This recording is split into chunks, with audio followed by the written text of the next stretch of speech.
ಹಳೆ ಸಿನಿಮಾ ಹೊಸ ಪೋಸ್ಟರ್ನ ರಿಲೀಸ್ ಆಗಕ್ಕೆ ಮುಂಚೆನೇ ದಂಗೆ ಶುರುವಾಗಿದೆ. ಸ್ವೇರಿಂಗ್ ಆದ 3 ದಿನದಲ್ಲಿ 3 ಬಾಳು ಆಗ್ತಾ ಇದೆ.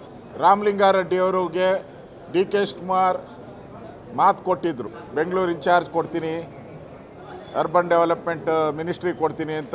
ಆಗೋವರೆಗೂ ಮುಖ್ಯಮಂತ್ರಿ ಆಗೋವರೆಗೂ ಕೂಡ ಮಾತು ಕೊಟ್ಟು ಈಗ ಕೈ ಕೊಟ್ಟಿದ್ದಾರೆ ಅಂತ ಸೋಷಿಯಲ್ ಮೀಡಿಯಾದಲ್ಲಿ ಇಡೀ ಬೆಂಗಳೂರಲ್ಲಿ ಓಡಾಡ್ತಾ ಇತ್ತು. ರಾಮಲಿಂಗಾರೆಡ್ಡಿ ಅಂತ ಹಿರಿಯರು 8 ಬಾರಿ ಶಾಸಕರಾಗಿ ಬೆಂಗಳೂರಿನ ಬರ್ತಿರ್ತಕ್ಕಂಥವ್ರು, ಅವ್ರು ಕೇಳೋದ್ರಲ್ಲಿ ಏನು ತಪ್ಪಿಲ್ಲ ಅಂತ ಅನಿಸುತ್ತೆ.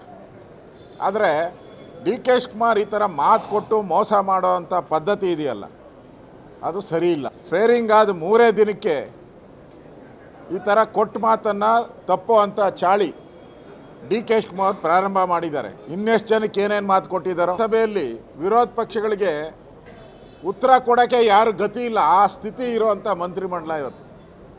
ಸಿದ್ದರಾಮಯ್ಯನವರಿಲ್ಲ, ಎಚ್ ಕೆ ಪಾಟೀಲ್ ಇಲ್ಲ. ಅಂದರೆ ಸಮರ್ಥವಾದಂಥ ಆಡಳಿತ ಪಕ್ಷ ಇಲ್ಲ ಇವತ್ತು.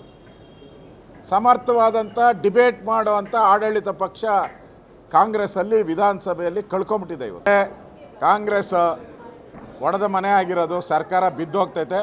ಮಧ್ಯಂತರ ಚುನಾವಣೆ ಬಂದರೂ ಆಶ್ಚರ್ಯ ಬೀಳಬೇಡಿ. ಮಧ್ಯಂತರ ಚುನಾವಣೆಯೂ ಖಚಿತ. ಡಿ ಕೆ ಶಿವಕುಮಾರ್ ಮಾತಲ್ಲಿ ಹೇಳೋದಾದರೆ ಖಚಿತ. ಇಷ್ಟು ಗೊಂದಲ ಇರೋದು, ಗೊಂದಲದ ಗೂಡಾಗಿ ಯಾವ್ಯಾವ ಮಂತ್ರಿಗಳು ರಾಜೀನಾಮೆ ಕೊಟ್ಟು ಎಲ್ಲೆಲ್ಲಿ ಹೋಗ್ತಾರೋ ಗೊತ್ತಿಲ್ಲ. ಅಂದರೆ ಮುಂದಿನ ದಿನಗಳಲ್ಲಿ ಮುಂದೆ 2028 ಚುನಾವಣೆಗೆ ಕಾಂಗ್ರೆಸ್ ಒಗ್ಗಟ್ಟಾಗಿ ಜನಗಳ ಮುಂದೆ ಬರಲ್ಲ ಅನ್ನೋದು ಇದರಿಂದ ಸ್ಪಷ್ಟ ಆಗ್ತದೆ. ಇನ್ನಷ್ಟು ಹೆಚ್ಚಿನ ಮಾಹಿತಿಗಾಗಿ ಫಾಲೋ ಮಾಡಿ ಬ್ರಿಗೇಡ್ ನ್ಯೂಸ್ ಕನ್ನಡ.